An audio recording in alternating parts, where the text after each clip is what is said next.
Selanjutnya, Ibu akan membahas terkait pencatatan pelunasan piutang pada perusahaan manufaktur. Nah, sebelum kita membahas tentang pencatatan pelunasan piutang pada perusahaan manufaktur, pelunasan piutang itu kan memang akan dicatat dan pasti akan dicatat di jurnal khusus penerimaan kas, karena dia sifatnya menambah kas perusahaan. Tapi, kira-kira kenapa ya bisa terjadi pelunasan piutang? Salah satunya karena ada penjualan secara kredit. Awal mula sebab adanya pelunasan piutang adalah adanya transaksi penjualan kredit. Jadi kita akan mempelajari terlebih dahulu bagaimana cara mencatat penjualan kredit menggunakan sistem periodik dan perpetual. Untuk pencatatan penjualan kredit menggunakan sistem periodik adalah kita munculkan akun piutang di sebelah debit karena piutangnya bertambah, dan penjualan di sebelah kredit karena penjualan juga bertambah di sebelah kredit. Selanjutnya, untuk pencatatan penjualan kredit dengan menggunakan sistem perpetual, yaitu piutangnya kita munculkan di sebelah debit, kemudian penjualan kita munculkan di sebelah kredit, HPP kita munculkan di sebelah debit, dan persediaan barang jadi kita munculkan di sebelah kredit gitu.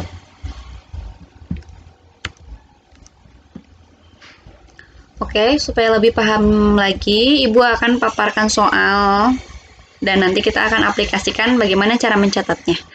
Pada tanggal 1 Oktober 2020, PT Bima menjual produknya kepada toko sakti sebanyak 1000 unit dengan harga 20.000 per unit, dengan syarat 2/10 N per 30. Apa coba artinya 2/10 N per 30? Ada yang masih ingat? Harga pokok penjualannya adalah 12.500 per unit. Pada tanggal 9 Oktober 2020, PT Bima menerima pelunasan piutang dari toko sakti atas transaksi yang terjadi pada tanggal 1 Oktober 2020. Buatlah pencatatan atas transaksi di atas. Oke, pada contoh soal di atas ini, berikut ini ada dua kategori soal ya, ada dua kategori transaksi. Yang pertama adalah transaksi penjualan kredit, yang kedua adalah transaksi penerimaan kas, yaitu pelunasan piutang. Yang harus kita catat terlebih dahulu adalah pencatatan penjualan kredit. Ya, tanggalnya tanggal 1 Oktober 2020. Ini kita menggunakan sistem perpetual ya, karena kalau untuk periodik kan lebih mudah dan hampir sama sebenarnya kalau untuk atasnya ya dengan perpetual. Jadi kita sekalian saja mengerjakan menggunakan sistem perpetual. Untuk penjualan kredit, maka akun yang muncul adalah piutang sebesar 20 juta rupiah di debit dan penjualan sebesar 20 juta rupiah di sebelah kredit. 20 juta rupiah didapat dari mana? Didapat dari 1000 unit dikali 20.000 unit.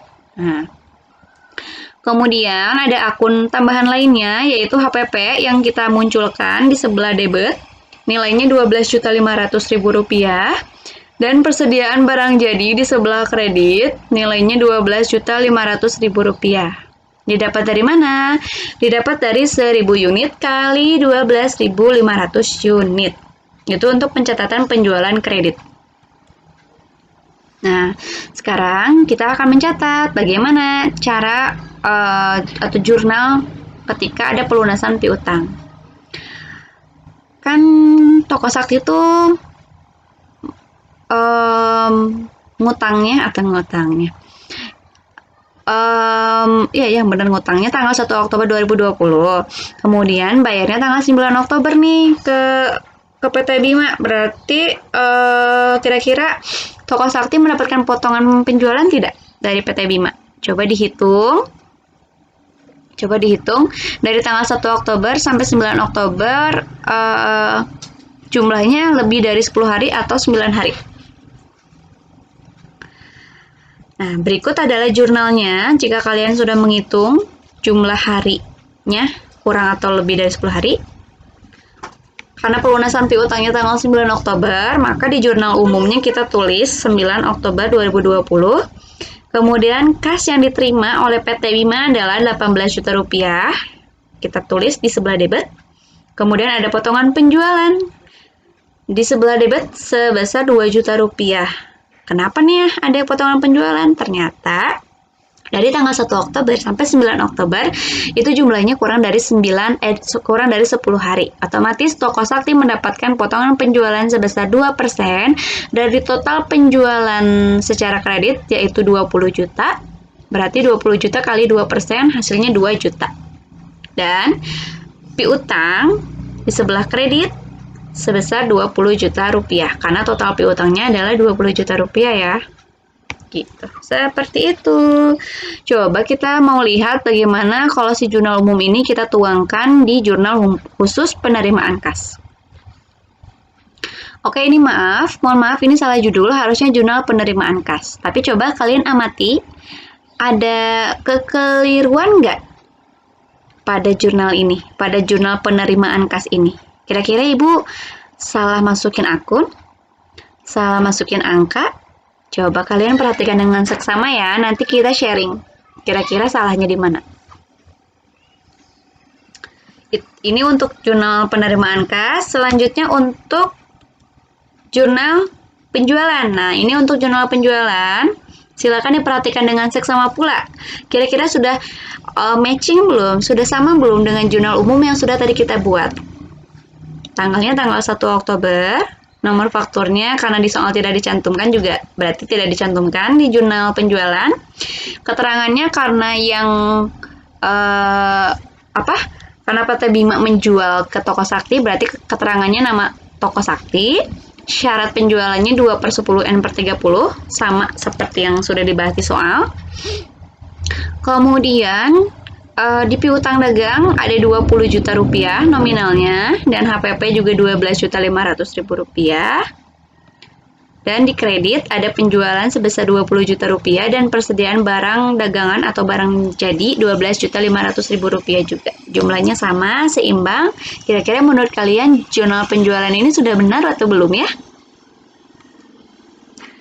Nah, silakan ini ada latihan soal yang kedua. Kalian boleh baca dengan seksama. Nanti seperti biasa, kalian upload di LMS masing-masing sebagai tugas wajib kalian. Jadi nanti urutan menjawabnya latihan soal 1 dulu, baru latihan soal 2 dan berikutnya kalau misalnya ada latihan soal nomor-nomor lainnya lagi, gitu ya.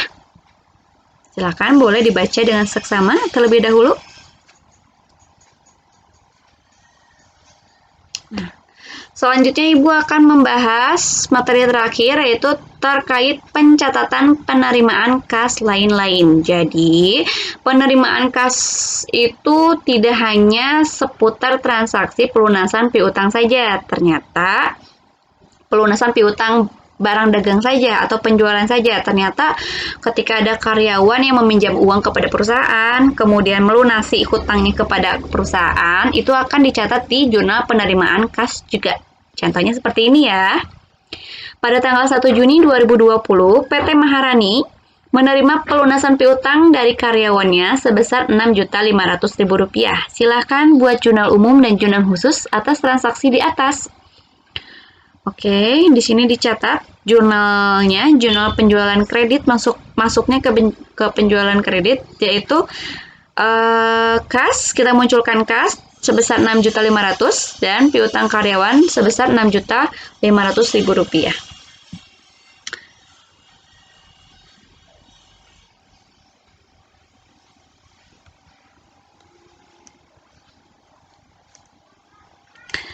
Selanjutnya ada contoh lainnya terkait pencatatan penerimaan kas lain-lain.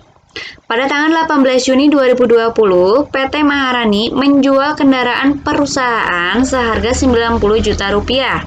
Kendaraan tersebut memiliki harga perolehan sebesar Rp150 juta dengan akumulasi penyusutan kendaraan sebesar Rp93.750.000. Silakan buat pencatatan jurnal umum dan jurnal khusus atas transaksi di atas. Oke, untuk pencatatan penjualan kreditnya adalah sebagai berikut, yaitu tanggal 18 Juni 2020